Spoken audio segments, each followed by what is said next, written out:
You can now create jobs straight from work orders in the Fergus Go app, making job creation even easier when you're out and about. Just upload a work order PDF and Fergus will do the heavy lifting, using AI to extract the details and turn it into a job for you.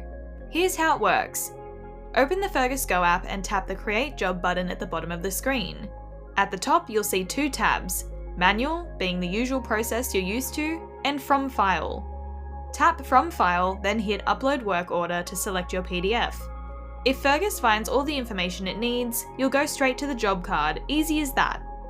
If some details are missing, Fergus will send you to the manual job screen and fill in any information it was able to extract so you can quickly add the rest.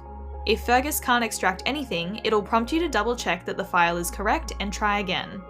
If you upload a duplicate, Fergus will flag it and give you options to pick a different file, create a new job anyway, or jump to the existing job. And that's it!